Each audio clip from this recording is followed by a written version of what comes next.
Hi there, welcome to my views and news. Two new stories for you, viewers. Firstly, an Ethiopian police officer has been killed. The police officer has been killed, and the fingers are being pointed towards the Ethiopian National Defense Force, ENDF. What led to the death of this senior officer of the military in police, rather, in Adama city?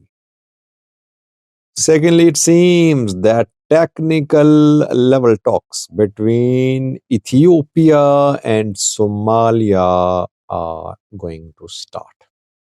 Delegations have arrived. Reportedly, uh, the mediator is hosting the talks. Let's start, viewers. Firstly, Oromia region of Ethiopia, where a police officer has been shot dead. Who is he? Where was he killed?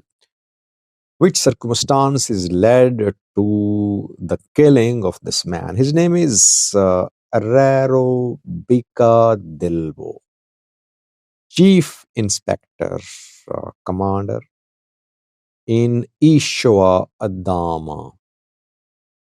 The man was conducted an investigation into arms sales by Ethiopian National Defense Force to civilians, to private individuals. Reportedly, I got this information through some people who uh, know what happened in this case.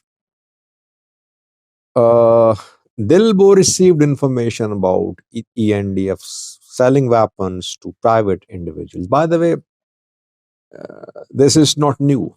I reported, I think, 2 years ago that one of the sources of arm purchases for the armed groups in Ethiopia is the Ethiopian National Defense Force.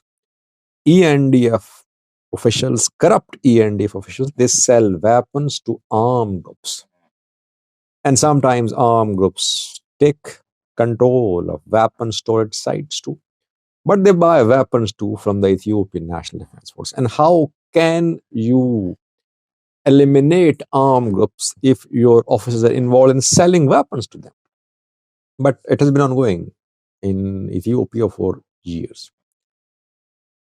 Beka Dilbo received information that an Ethiopian National Defense Force is selling weapons to a private individual. He was accompanied by an investigator, and they uh, tried to capture the man, Ethiopian National Defense Force officer, who was selling weapons to private individuals.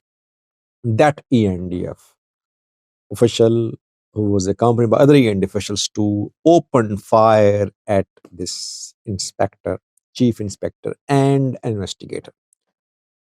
Arero Beka Dilba was killed on the spot in Adama. It happened on the 15th of February. Around 48 hours ago, the incident happened. The investigator was killed too. Arero Beka Dilba was killed as well.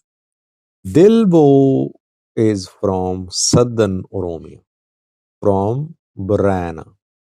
The killer ENDF official is from Shoa. So this incident is turning into Tulama versus Burama.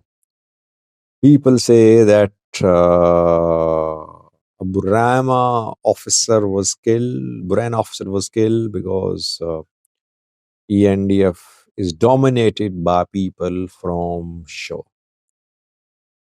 So far, no official statement has been issued by the Ethiopian National Defense Force or by the police. But death of Arero Bika Dilbo is being confirmed. Investigation is being conducted. Let's hope that military won't cover it up. Police won't cover up the killing of Arero Bika Dilbo. And this incident should not turn into Shoa versus Burama. I think Tulama versus Burama. Burana community as a whole, the Lama community as a whole, they have nothing to do with the incident.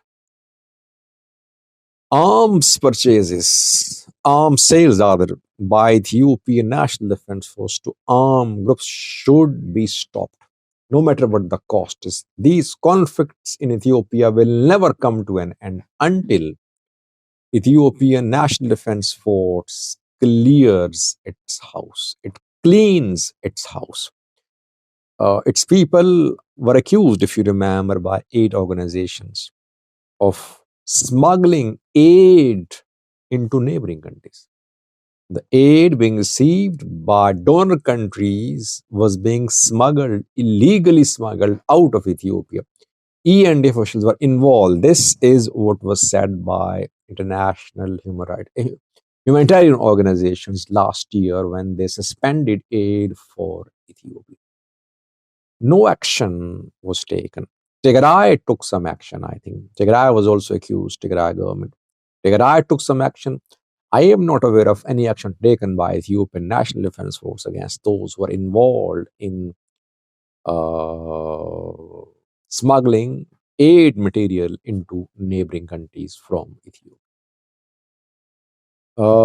Could Ola be involved in this incident? I could not confirm Ola's involvement, but we are conducting more investigation into it. Government might try to blame Ola for the death of Arero Beka Dilbo. Ola has not claimed any responsibility for the death of Arero Beka Dilbo so far. Secondly, viewers, it seems that difficult talks between Ethiopia and Somalia are going to start. The two parties signed Ankara Declaration over a month ago. They agreed to solve their issues through dialogue. They agreed to hold technical level talks before the end of February and conclude talks in 4 months or 3 months, I think. The talks will focus on Ethiopian interest in gaining access to sea. Two delegations have arrived in Ankara reportedly, one from Ethiopia and the other from Somalia. It was confirmed by Daud Awais. Daud Awais is Minister of Information of Somalia. They arrived there in Ankara yesterday. Now, talks going to start, if talks have not already started.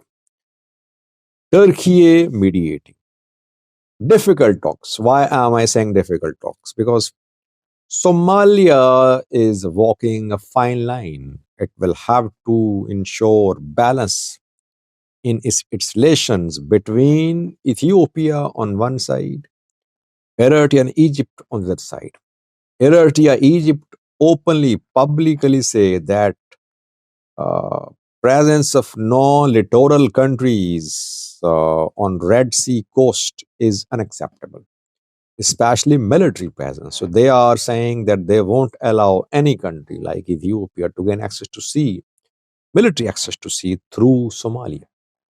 They are main supporters of Somalia's government. It means that Somalia won't give military access to Ethiopia to Hobyo port. If Ethiopia does not get military access to sea, why would it spend billions of dollars on building infrastructure from Ethiopian border to Hobyo port and on upgrading the port's capabilities? Al-Shabaab, ISIS operating in Somalia, other countries' forces operating as well.